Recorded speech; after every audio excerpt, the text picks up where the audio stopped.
Gilles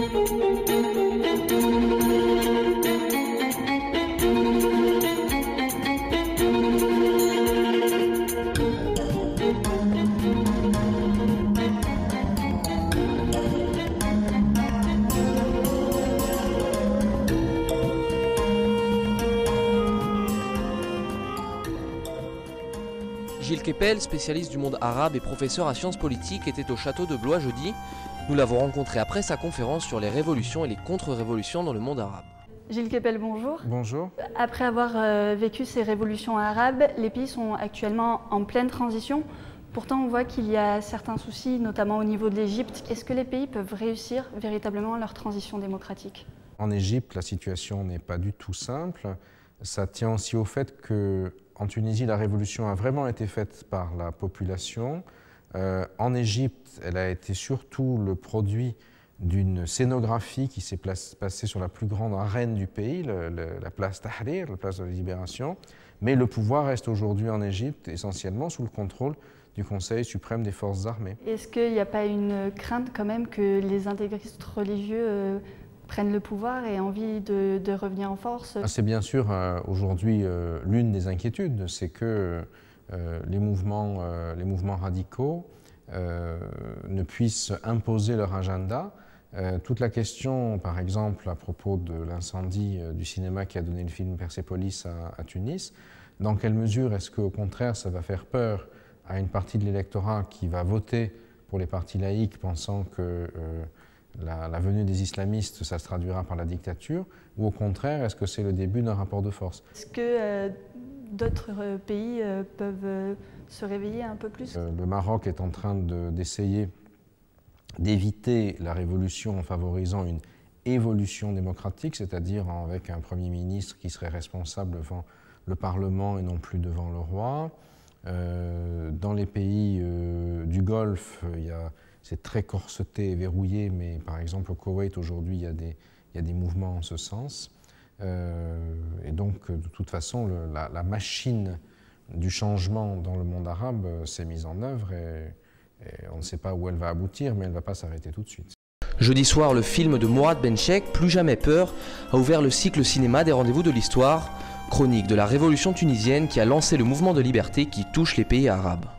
Il a attendu le départ de Ben Ali pour prendre la caméra. Mourad Benchek, réalisateur tunisien, retrace les premiers jours de liberté de son pays avec 3 des acteurs d'un printemps arabe entré dans l'histoire.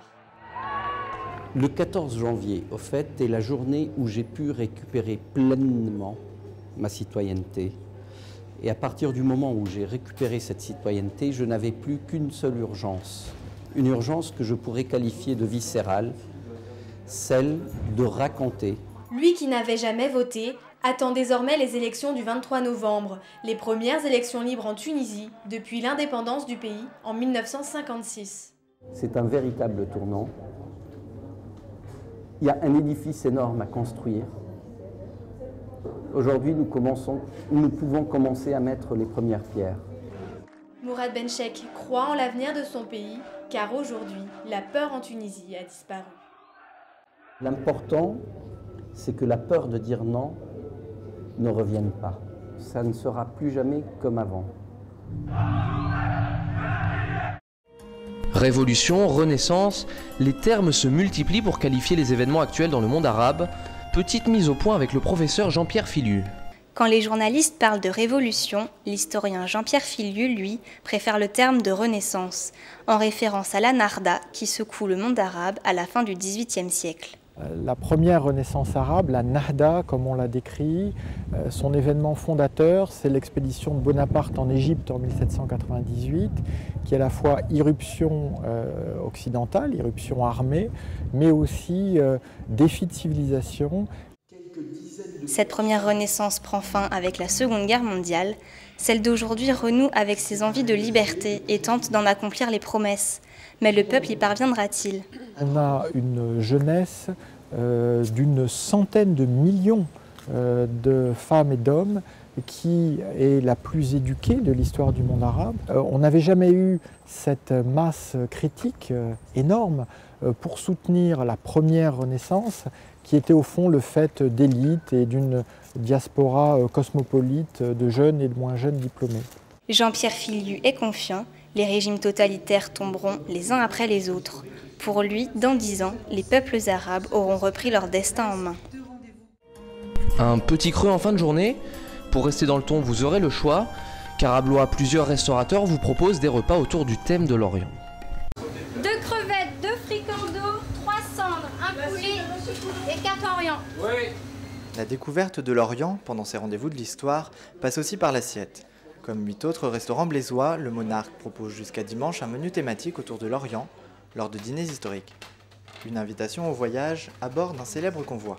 On a voulu, plutôt que de s'arrêter à une ville, prendre l'esprit un petit peu d'un train mythique, parce que beaucoup de gens connaissent l'Orient Express, et puis de faire un petit peu les étapes qu'il faisait à l'époque. Donc on a 2 plats turcs, une entrée et un dessert turc, on a un plat hongrois, et après un autre dessert qui était servi en 1884 à bord de l'Orient Express. À l'époque, le train de luxe traverse l'Europe, de Paris à Istanbul. 2 siècles plus tard, en dehors des wagons, ces plats séduisent toujours. C'est une ambiance turque, on a commencé avec des crevettes à la nage façon turque, c'est très très bien. J'aime bien la cuisine orientale, donc je me suis dit tiens pourquoi pas, j'aime bien le sucre, je peux pas... et puis les épices. Voyage des saveurs, au fil du temps, l'Orient Express n'attend plus que ses nouveaux voyageurs.